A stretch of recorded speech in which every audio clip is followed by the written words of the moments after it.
সবাই নিজের নিজের বাচ্চাদেরকে নিয়ে দানা খুঁজতে যায় জঙ্গলে।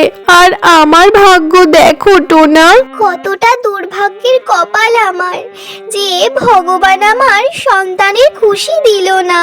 আরে টুনটুনি, এরকম ভাবে তুমি বলো না, অত চিন্তা করো না। দেখবে একদিন ভগবান আমাদের ঘরেও সন্তান দেবে, আর আমার ছানারা খুবই চটপট চটপট করে উড়তে থাকবে সারা বাড়ি জুড়ে। আর আমি আমার বাচ্চাদেরকে নিয়ে রোজ নদীর পাড়ে যাব ঘুরতে। তোমার কথার ভরসাতেই তো এতকাল ধরে বেঁচে রয়েছি আমি টোনা। টুনি পাখি আর টোনা দানা নিয়ে বাসায় ফিরছিলই কি হঠাৎ রাস্তায় দেখে যে এক বুড়ি কবুতর আহত অবস্থায় পড়েছিল। আমাকে কেউ সাহায্য করো, কেউ আমাকে সাহায্য করো। টুনটুনি পাখি আর টোনা ওই আহত কবুতর বুড়ির কাছে চলে যায়। মাসিমা, আপনার কি হয়েছে? কেন এরকম আহত অবস্থায় পড়ে আছেন আপনি? মারে, আমি আমার ছেলের সাথে দেখা করে বাসায় ফিরছিলাম, আর পথে এক জালিম চিল আমাকে আহত করে দেয়। আহত করার পর আমাকে এইভাবে ফেলে রেখে চলে যায় রে মা। মাসিমা, আপনার বাসা কোথায়? চলুন আপনাকে আপনার বাসায় পৌঁছে দিয়ে আসি আমরা। মারে, আমার বাসা তো ওই পাশের জঙ্গলে পাশেই আছে রে। তারপর টুনটুনি পাখি আর টোনা মিলে ওই বুড়ি কবুতরকে আস্তে আস্তে ওঠায় আর ওর বাড়িতে নিয়ে চলে যায়। বুড়ি কবুতর টুনি পাখি আর টোনার সাথে ওই বুড়ির বাড়িতে পৌঁছে যায়। মাসিমা, আপনি দুটো এই দানা রেখে দিন, আপনার হয়তো খুব খিদে পেয়েছে। না রে মা, আমার দানা লাগবে না, তুমি তোমার সন্তানদের জন্য এই দানা নিয়ে যাও মা। বুড়ি কবুতরের ওই কথা শুনে তো টুনটুনির চোখে জলই চলে আসে। কোথায় আর মাসিমা, আমার বিয়ে হয়েছে পুরো 2 বছর হয়ে গেল, কিন্তু এখনো কোনো আমার সন্তান হলো না। ভগবান হয়তো এই সুখটা আমাকে আর কোনোদিন দেবে না। দুঃখ পেও না মা আমার, তোমার মতো এত ভালো পাখির সন্তানের সুখ অবশ্যই পাবে। এই নাও মা, এই সোনার রঙের বীজটা তুমি খেয়ে নাও। এটা খেয়ে নিলে তুমি সন্তানের সুখ অবশ্যই পাবে। এটা কিসের সোনার রঙের বীজ মাসিমা? হ্যাঁ রে মা, তোমার থেকে একটা সোনার ডিম হবে, আর সেই ডিম ফুটে ফুটফুটে সোনার বাচ্চা বেরোবে। কিন্তু তোমাদেরকে তোমার ওই সোনার বাচ্চাকে কিন্তু যত্ন করে রাখতে হবে। তারপর টুনটুনি পাখি আর টোনা পাখি খুশি খুশি নিজের বাসাতে ফিরে চলে আসে। তারপর টুনটুনি পাখি ওই সোনার রঙের বীজটা খেয়ে নেয়, দিয়ে ওরা স্বামী স্ত্রী মিলে শুয়ে পড়ে। তারপর এইভাবেই বেশ কিছুদিন কেটে চলে যায়। এরপর একদিন টুনটুনি পাখি কোনো এক সকালে ডিম পেড়ে দেয়, যেই ডিমটা কিনা পুরো সোনার মতো চমকাচ্ছিল। আরে টোনা দেখো, আমি তো ডিম পেড়েছি। টুনটুনি, এটা তো দেখছি সোনা রঙের ডিম, মনে হচ্ছে যেন এটা কোনো সোনার ডিম। টোনা, তুমি কি ভুলে গিয়েছো? মনে নাই কেন? তোমার মনে আছে যে এই বুড়িমা আমাকে সোনার রঙের একটা বীজ খেতে দিয়েছিল, আর বলেছিল এই সোনার রঙের বীজ খেলে তোমার সোনার মতো ডিম হবে, আর সেটা থেকে কিনা আমার সোনার রঙের বাচ্চাও বেরোবে। হ্যাঁ হ্যাঁ টুনি, আমার তো মনে পড়েছে। ওই বুড়ি মাসিমা তো বলেছিল এই সোনার ডিমটাকে খুব ভালো যত্ন করতে। তুমি তবে ঘরেই থাকো, আমি একাই বাইরে থেকে দানা এবং জল নিয়ে আসবো, তোমাকে কোথাও যেতে হবে না। ঠিক আছে টোনা, আমি আমার বাচ্চার জন্য যা কোনো কিছু করতে পারি। টোনা পাখি খাবার খোঁজার জন্য বাসা থেকে বেরিয়ে পড়ে, আর পথেই দেখা হয়ে যায় গৌরী কাকের সাথে। আরে টোনা শোনো, বলছিলাম যে তোমার বউ টুনটুনি কি বাসায় আছে এখন? আরে না না গৌরী বোন, টুনটুনি বাসায় নেই, ওর মায়ের কাছে গেছে কদিনের জন্য। এই কথা শোনার পর গৌরী কাক ওখান থেকে উড়ে চলে যায়। আর পথে যেতে যেতে টুনটুনির বাসায় ও উকি মেরে দেখে যে টুনটুনি পাখি তো বাসায় বসে আছে, কিন্তু একটা সোনার ডিমের সাথে ও কথা বলছে। যেমন আমার ডিমটা সোনার মতো হয়েছে, তেমনি আমার ডিমটা থেকে আমার ছেলেও বেরোবে একদম সোনার মতো। আরে আমি কি স্বপ্ন দেখছি নাকি? এই টুনটুনি পাখি ডিম দিয়েছে, সোনার ডিম দিয়েছে। আমার তো এই সোনার ডিমটা যেমন তেমন করে হোক নিতেই হবে চুরি করে। তারপর গৌরী কাক নিজের বাসায় চলে আসে।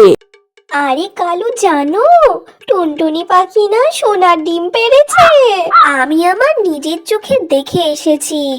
আমাদেরকে যেমন করেই হোক ওই সোনার ডিমটা চুরি করতেই হবে কালু। আর সন্ধ্যার ঠিক আগে টোনা পাখি দানা আর মিষ্টি ফল নিয়ে ওর বাসায় ফিরে চলে আসে। টুনটুনি বলছি, ওই গৌরী কাক কি আমাদের বাসায় এসেছিল নাকি গো? কই না তো টোনা, আসেনি তো। কিন্তু তুমি কেন প্রশ্ন করছো এই বিষয়ে? টুনটুনি, আমার সাথে ওই গৌরী কাকের রাস্তায় দেখা হয়েছিল, আর আমি ওকে বলে দিয়েছিলাম যে তুমি তোমার মায়ের বাসায় গেছো। না, তুমি ভালোই করেছো যে গৌরী কাকে কিছু বলনি। ও যদি জানতে পারতো যে আমার সোনার ডিম হয়েছে, তাহলে তো ও পুরো জঙ্গলে পুরো মাতিয়ে রাখতো জানিয়ে চিৎকার করে। ওই রাত আকাশে পুরো কালো বাদল ছেয়ে যায় আর বৃষ্টির সাথে সাথে জোরে জোরে বিদ্যুৎ চমকাতে থাকে। এত ঝড় বৃষ্টির মধ্যে ওই গৌরী কাক বলে যে, আরে কালু, এখন কি হবে? আমরা তো আজকে রাতেই টুনটুনির ডিম চুরি করার প্ল্যান করেছিলাম যে।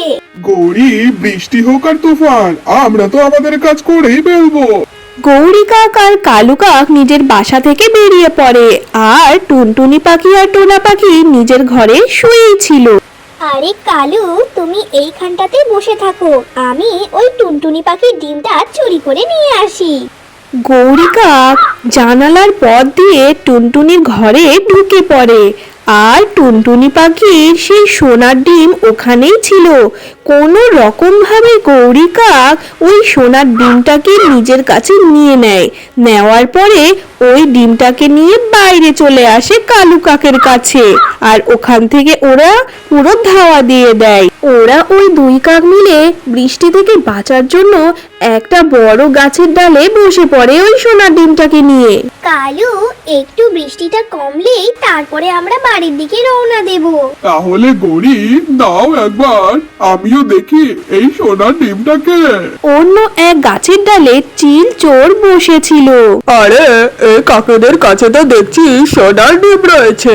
এই কাকের কাছ থেকে ওই ডিমটা নিয়ে নিতে পারলে সারা জীবন আর কোনো আমাকে কষ্ট করে চুরি করতে হবে না দেখছি। এমনটা ভাবার পর ওই চিল চোর নিজের চাকুটা নিয়ে ওই গৌরী কাক আর কালু কাকের কাছে চলে আসে ডিমটাকে চুরি করার জন্য। এ কাকরা, দাও ওই সোনার ডিমটা আমাকে দিয়ে দাও, নয়তো হা হা হা। এটা বলার পর ওই চিল চোর গৌরী কাকের উপর চাকু দিয়ে পুরো হামলা করে দেয়। আর এটা দেখে ভয় পেয়ে কালু কাক তো ওখান থেকে উড়ে পালিয়ে যায়। চাকু লাগার সাথে সাথে গৌরী কাক তো ওখানেই পুরো মরে যায়। ওই সোনার ডিমটা ঝাড়ের মধ্যে হট করে পড়ে যায়। ওই চিল চোর তো অনেক ওই ঝাড়ের মধ্যে খুঁজতে থাকে, কিন্তু কোনো মতেই ওই ডিমটাকে খুঁজে পায় না। তারপর ওই চিল চোর ওখান থেকে চলে যায়। তারপর সকাল হয়ে যায়। আরে টোনা, ওঠো ওঠো টোনা, ওঠো, আমাদের ডিম কেউ চুরি করে নিয়েছে টোনা। টুনটুনি পাখি তো ফুপিয়ে ফুপিয়ে কান্নাই শুরু করে দেয়। টোনা, কতদিন পরে ভগবান আমাদের কথা শুনেছিল, আর আমি একটা ডিম পেড়েছিলাম আর সেটাও কে চুরি করে নিল। কতদিন পরে আমি একটু খুশি হয়েছিলাম ডিম পেড়ে, কিন্তু কে হে জালিম যে আমার খুশিটাকে পুরো দুঃখে পরিণত করে দিল। টুনটুনি, আমাদের ভাগ্যে ওই সন্তানের খুশি নেই। টোনা পাখি নিজের বাসা থেকে বেরিয়ে পড়ে। ও খুবই দুঃখী ছিল, কিন্তু দানা আর কি খুঁজবে। ও তো ওর সন্তান হারিয়ে যাওয়ার দুঃখে ফুপিয়ে ফুপিয়ে কান্নাই শুরু করে দেয় একটা গাছের ডালে বসে বসে। টুনটুনি, তুমি কি জানো, তুমি তো আমার সামনে ফুটফুট করে কাঁদছো, কিন্তু আমি তো পুরুষ, আমি কি করে তোমার সামনে কাঁদবো? আমার তো দুঃখে মনটা পুরো ফেটে যাচ্ছিল। কাঁদতে কাঁদতে টোনা পাখির ধ্যানটা চলে যায় নিচে ওই ঝাড়ের মধ্যে। ওই ঝাড়ের মধ্যে গৌরী কাক মরে পড়েছিল। টোনা ওই গৌরী কাকের কাছে চলে আসে। আরে, এই গৌরী কাকের কি হলো? এ তো দেখছি মরে পড়ে আছে। আরে, এটা কি দেখছি? সোনার ডিম? এটা তো আমার সেই সোনার ডিমটা। তাহলে কি গৌরী কাকে আমার ওই সোনার ডিমটা চুরি করেছিল? তারপরেই টোনা পাখি ওই সোনার ডিমটাকে নিয়ে বাসায় ফিরে চলে আসে। এটা দেখে টুনটুনি পাখি তো খুবই খুশি হয়ে যায়। টোনা, এটা তো খুবই খুশির খবর, কিন্তু তুমি এই হারিয়ে যাওয়া ডিমটা তুমি কোথায় খুঁজে পেলে টোনা? হয়তো টুনটুনি, ওই গৌরী কাকি আমাদের এই সোনার ডিমটা চুরি করেছিল। ও তো মরে পড়েছিল, আর ওর পালকের নিচে আমাদের এই সোনার ডিমটা পেলাম। আর দেখো টুনটুনি, আমরা তো আমাদের সোনার ডিমটাকে তো পেয়েই গেলাম, আর ওই গৌরী কাক লোভ করলো বলে দেখো ও মরেই গেল শেষমেশ। কিছুদিন পর ওই টুনটুনি পাখির ডিম থেকে খুবই সুন্দর সোনার রঙের এক ছেলে জন্ম হয়।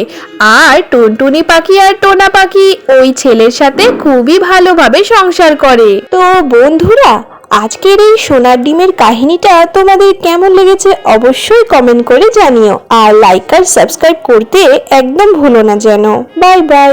আর দেখা হবে পরের কোনো এক টুনি পাখির কাহিনী নিয়ে।